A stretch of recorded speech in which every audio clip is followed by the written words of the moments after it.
Bien-aimés dans le Seigneur, nous allons exécuter un cantique intitulé Never Give Up. Never Give Up comme le thème de notre prédication ce matin, qui est en anglais et qui signifie n'abandonne pas. Donc au travers de ce cantique, nous voulons exhorter tous ceux qui passent par des épreuves difficiles à ne point abandonner.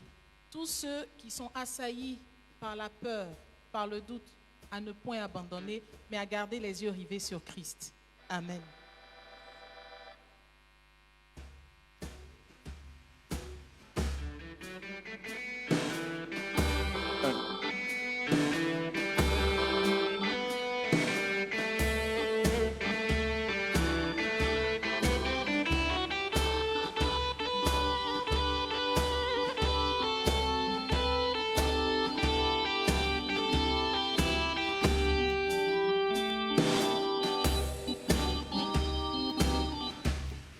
Never give up, never give up, never give up, never give up.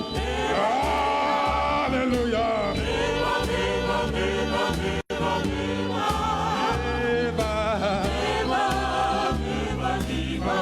I say never give up, never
give up, never give up, never give up.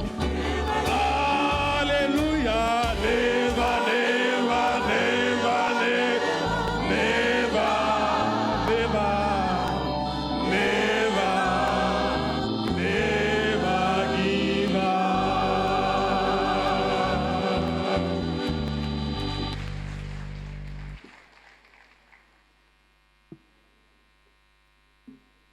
Nous prions le Seigneur afin de passer aux lectures bibliques.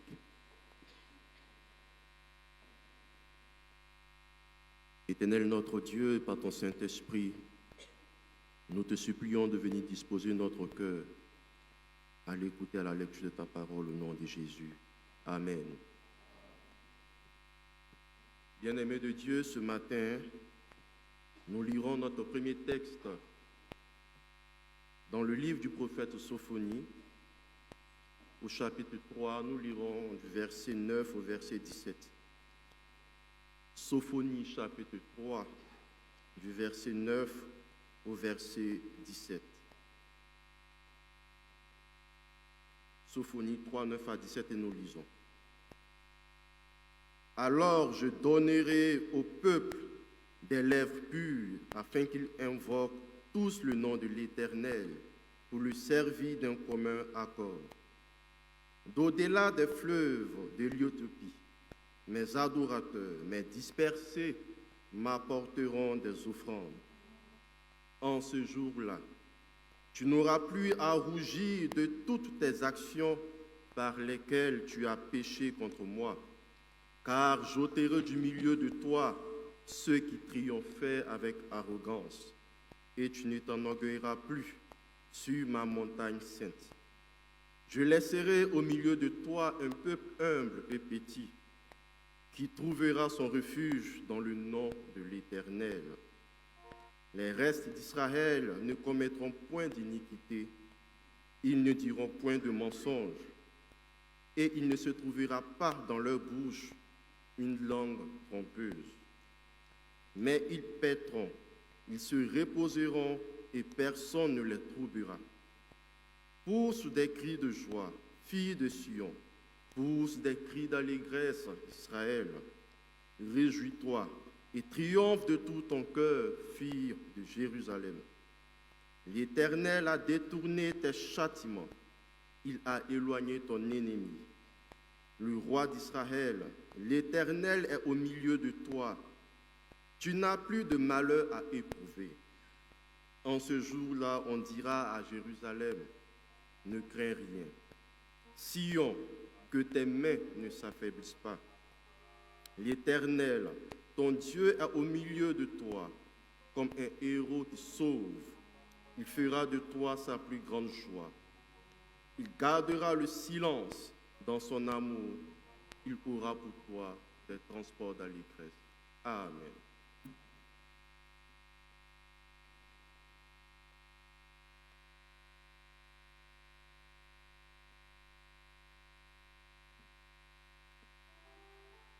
Notre second texte est tiré du livre d'Hébreux. Hébreux dans le Nouveau Testament. Hébreux chapitre 4, versets 14 à 16. Hébreux chapitre 4, versets 14 à 16, et nous lisons ce qui est écrit. Ainsi, puisque nous avons un grand sacrificateur qui a traversé les cieux, Jésus, le Fils de Dieu, demeurons fermes dans la foi que nous professons. Car nous n'avons pas un souverain sacrificateur qui ne puisse compatir à nos faiblesses. Au contraire, il a été tenté, comme nous, en toutes choses, sans commettre de péché. Approchons-nous donc avec assurance du trône de la grâce afin d'obtenir miséricorde et de trouver grâce pour être secourus dans nos besoins. Amen.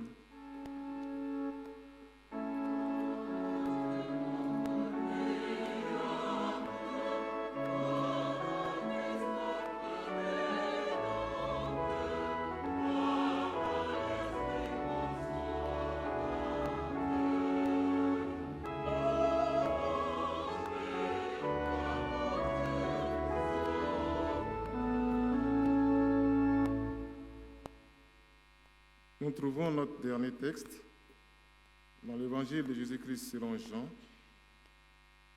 Jean, le chapitre 14, versets 21 à 23. Jean 14, 21 à 23. Là, nous lisons. Celui qui a mes commandements et qui les garde, c'est celui qui m'aime. Et celui qui m'aime sera aimé de mon Père.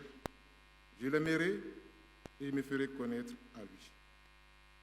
Jude, non pas l'Iscariote, lui dit, Seigneur, d'où vient que tu te feras connaître à nous et non au monde? Jésus lui répondit, si quelqu'un m'aime, il gardera ma parole et mon Père l'aimera. Nous viendrons à lui et nous ferons notre demeure chez lui. L'herbe sèche, la fleur tombe, mais la parole de Dieu demeure éternellement. Amen.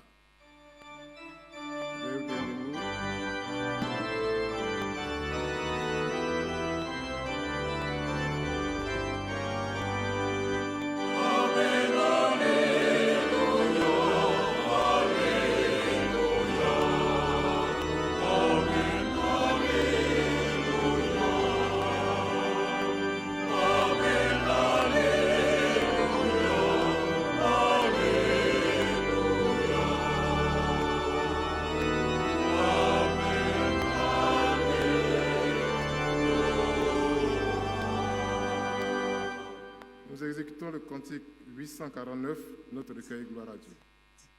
849.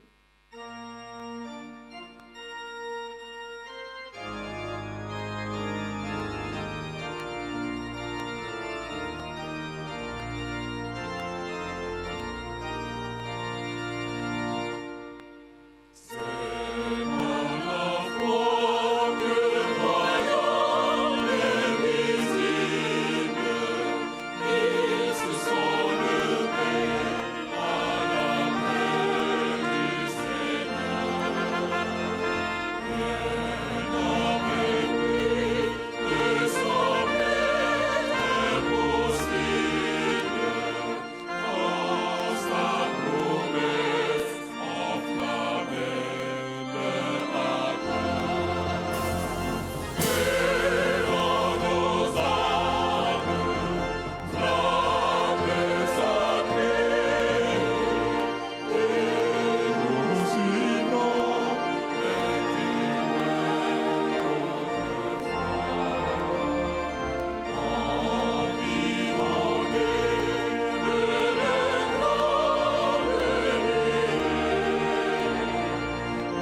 Maintenant, voici Jésus, chef de notre foi. Bien-aimés, prions le Seigneur et demandons au maître de notre foi de nous parler ce matin. Prions le Seigneur. Maître de notre foi, toi qui es mort à la croix pour nous, toi qui as porté tous nos fardeaux, toi qui es fils de Dieu, tu as accepté de descendre de ton trône de gloire pour nous sauver de nos péchés. Nous sommes là ce matin, nous voulons recevoir une instruction de toi, une parole de toi. Nous voulons que tu viennes nous éclairer, tu viennes fortifier notre foi et que tu viennes nous aider à demeurer fermes dans la foi en possédant l'assurance de notre salut par la grâce au nom de Jésus. Amen. Peuple de Dieu, soyez bénis en ce jour au nom de Jésus. Amen. Les amens sont froids. Les amens sont encore froids. Je prie que l'Éternel en ce mois d'août, qui est le mois de repos, accorde à chacun de nous le repos qu'il attend au nom de Jésus-Christ de Nazareth. Que l'Éternel te donne de te reposer de la fatigue. Que l'Éternel te donne de te reposer de tes oppresseurs. Que l'Éternel te donne de te décharger de tes soucis et d'avoir un temps de repos au nom de Jésus. Bien-aimés, ce matin, l'Église méthodiste nous propose un thème, fermeté dans la foi et assurance du salut par la grâce. Fermeté dans la foi et assurance du salut par la grâce. Pour soutenir ce thème, nous avons lu 3 textes. Le premier, nous l'avons tiré de la prophétie de Sophonie, dans laquelle Sophonie prédit la restauration du peuple juif et des nations.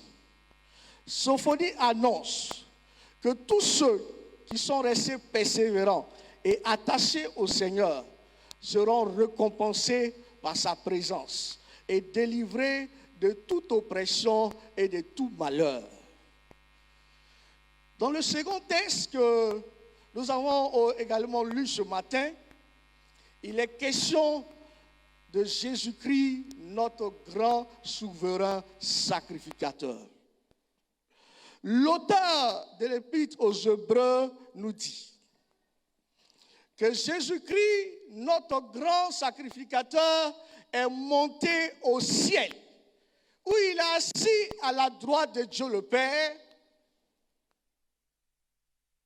Il intercède pour nous. Alors, nous n'avons plus de raison de ne pas demeurer fermes dans notre foi. Dans le troisième texte, Jésus discute avec ses disciples. Jésus discute avec ses disciples. Et Jésus leur dit, si vous m'aimez, obéissez à mes commandements. C'est alors que moi et le Père, nous viendrons habiter avec vous. Alléluia. C'est une promesse. Si vous m'aimez, obéissez à mes commandements. Moi, le Père et moi, nous vous aimerons et nous viendrons habiter au milieu de vous. Bien-aimés, ce matin, nous trouvons notre texte de méditation dans le livre aux Épîtres des Hébreux. Hébreux chapitre 4, le verset 14. Hébreux chapitre 4, le verset 14, qui dit ceci. Puisque nous avons un grand sacrificateur assis à la droite de Dieu, demeurons fermes dans la foi. Demeurons fermes dans la foi. Puisque nous avons un grand sacrificateur assis à la droite de Dieu, demeurons fermes dans la foi.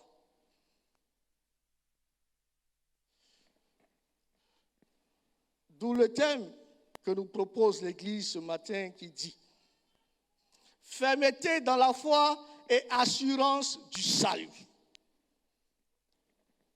Pour nous aider à comprendre ce thème, bien-aimés, nous allons ensemble connaître les raisons pour lesquelles l'auteur de l'Épître aux Hébreux nous invite à demeurer fermes dans la foi. Ensuite, nous verrons ensemble comment demeurer ferme dans sa foi. Et enfin, qu'est-ce que nous gagnons à demeurer ferme dans notre foi?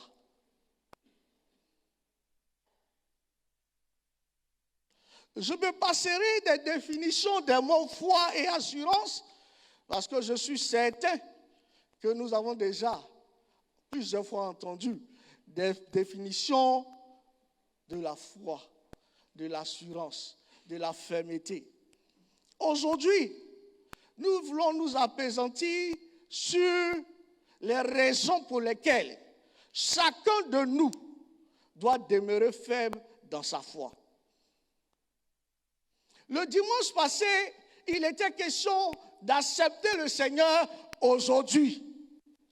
C'est-à-dire d'abandonner nos péchés, d'abandonner notre vieille vie et de se donner au Seigneur. Parce que nous sommes dans le temps de la grâce, où Dieu accorde aux gens, aux hommes de se repentir. Parce qu'après quoi, il aura le temps du jugement. Et Dieu prendra, et s'asseyera sur son trône de justice et de juge, où il rendra à chacun selon ses œuvres. As-tu été bon? As-tu accepté le Seigneur? As-tu marché selon sa parole? Il te rendra selon tes œuvres. Et je suis convaincu qu'après ce message, chacun de nous a réglé sa vie avec le Seigneur. Je suis convaincu que ceux encore qui n'avaient pas encore accepté le Seigneur ont décidé ce jour de repentance, de se donner au Seigneur. Si nous avons tous donné notre vie au Seigneur, si nous professons tous la même foi, alors un défi se présente à nous, celui de demeurer ferme dans la foi.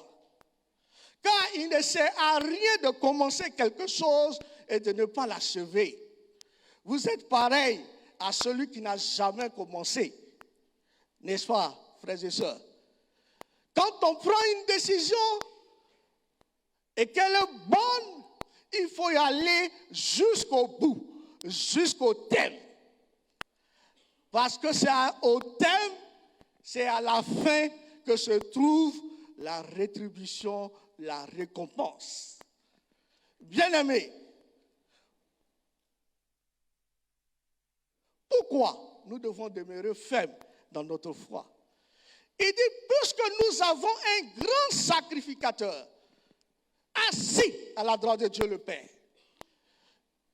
puisque Jésus-Christ est notre grand sacrificateur, puisque nous avons accepté l'œuvre de Jésus-Christ, puisque Jésus-Christ est dans nos vies, puisque Jésus-Christ est notre grand sacrificateur, qu'il est assis à la droite de Dieu, nous ne devons pas être ébranlés dans notre foi. Nous ne devons pas renoncer quelles que soient les épreuves. Nous ne devons pas abandonner. Nous ne devons pas nous retourner en arrière. Mais nous devons demeurer fermes, inébranlables, constants, cherchant à progresser pour atteindre le but. Mais quelle est la raison? Jésus assis à la droite de Dieu le Père, qu'est-ce qu'il fait pour nous? La Bible dit qu'il intercède pour nous, qu'il est notre avocat auprès du Père. Il parle en notre faveur. Il défend notre cause auprès de Dieu. Bien-aimés, le souverain sacrificateur, anciennement, nous savons comment cela se passe.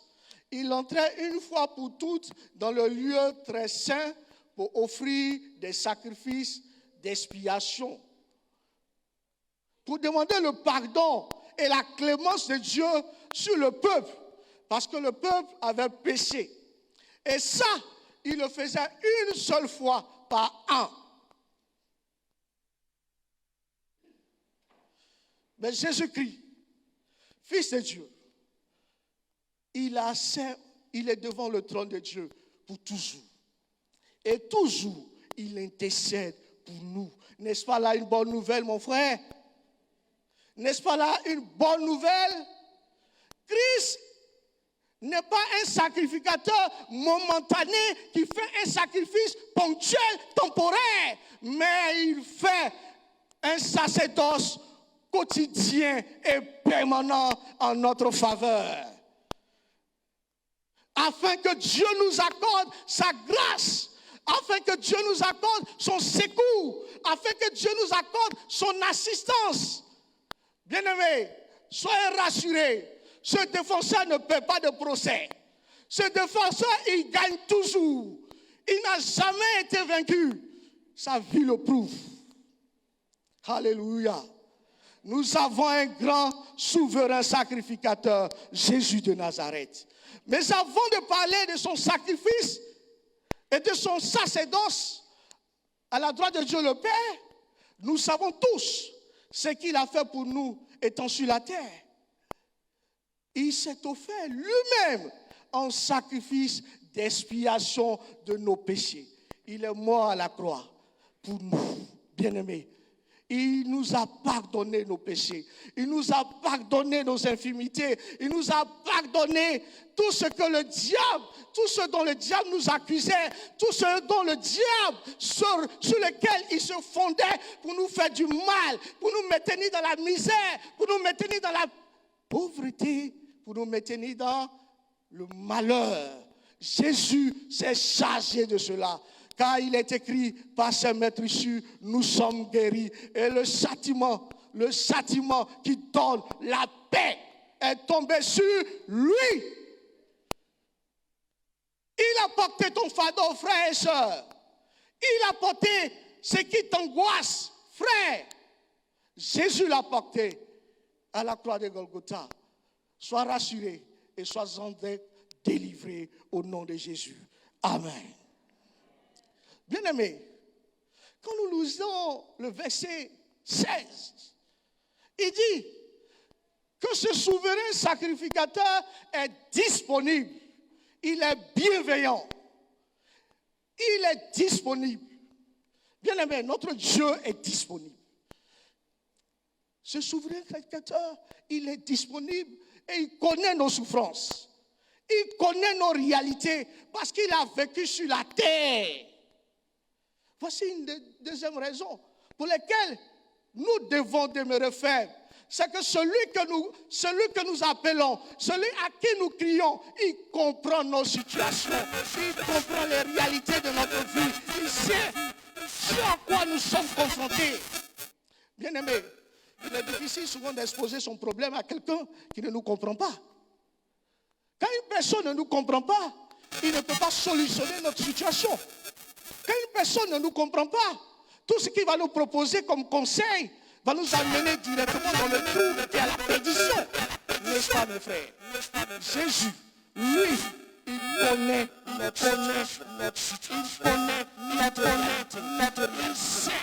faiblesse.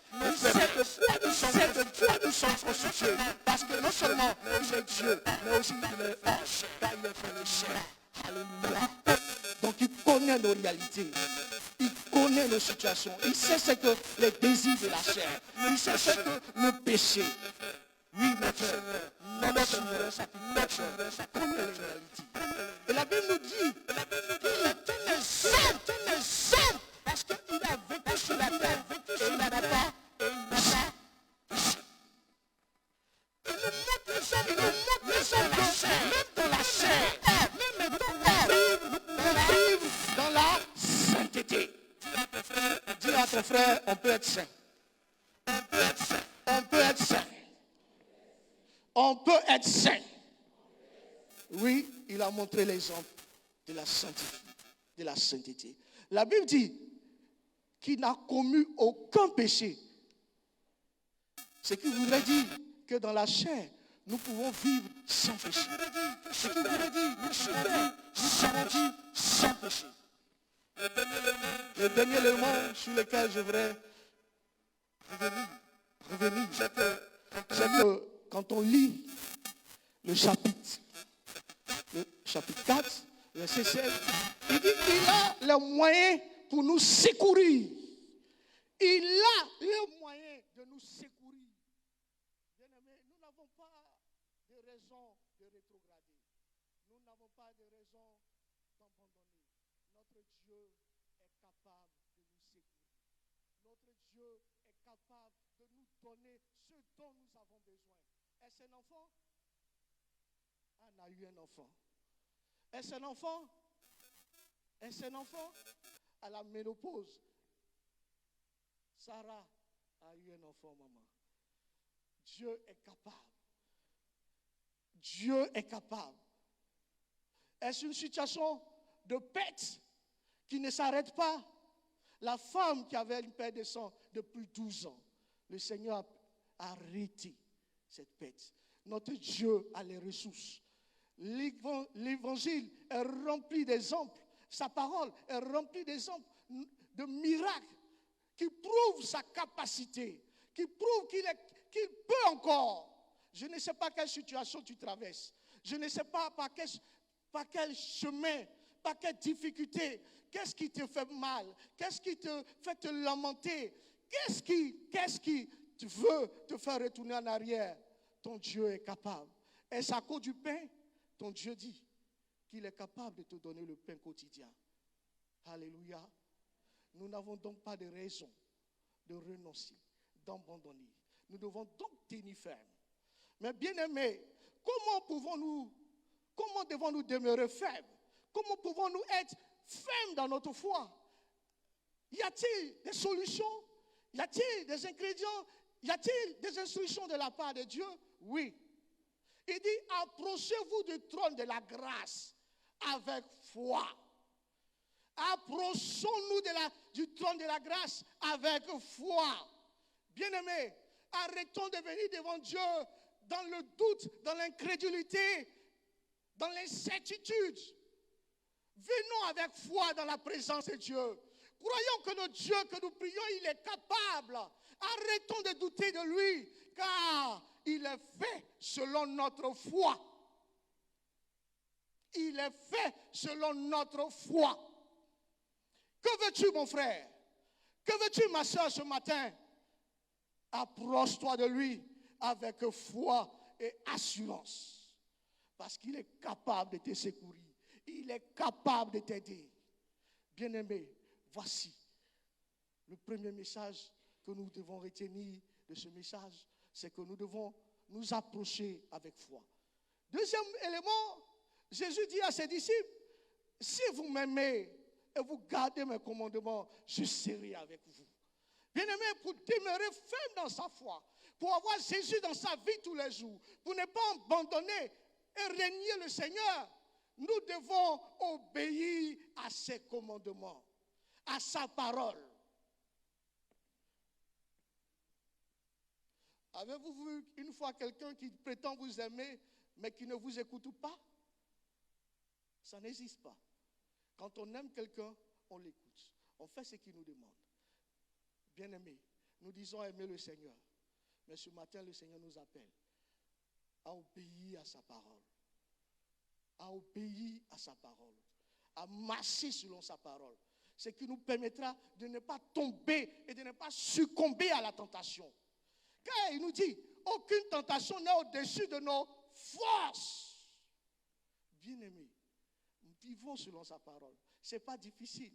Souvent, nous trouvons que sa parole est difficile à être exécutée, à être pratiquée. Elle est compliquée. Elle est compliquée par la chair. Mais si nous vivons par l'esprit, tout est possible. Parce que l'esprit nous rend capables de faire les œuvres de Dieu. Alléluia. Nous devons marcher par l'esprit. Nous devons obéir à la parole de Dieu. Nous devons nous attacher à la parole de Dieu. Nous ne devons pas trier la parole de Dieu. Ça m'arrange, je fais. Ça ne m'arrange pas, je ne fais pas. Non, bien-aimé, elle est unique. Elle est indivisible. Oui, cette parole, nous devons obéir intégralement, entièrement à la parole de Dieu. Nous devons aimer le Seigneur de tout notre cœur. C'est ainsi que Dieu sera toujours avec nous et nous garantit son assistance pour nous délivrer dans le malheur. Bien-aimés, notre Dieu est fidèle. Notre Dieu est fidèle. Notre Dieu est fidèle.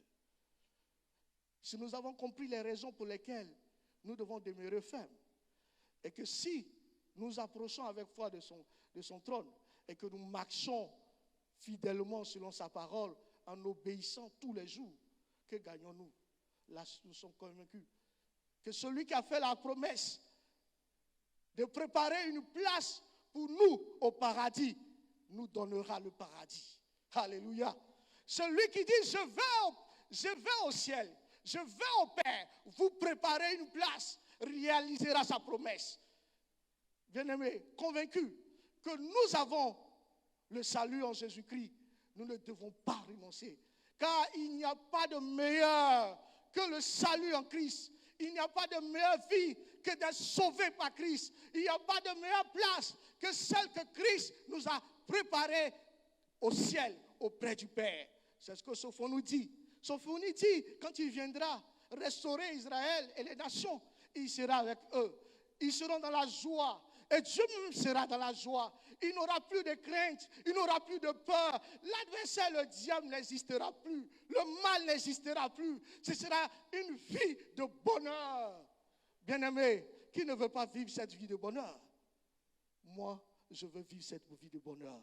Et je crois que vous voulez vivre cette vie de bonheur. Si nous voulons tous la vivre, alors demeurons fermes dans notre foi, dans le Seigneur. Amen.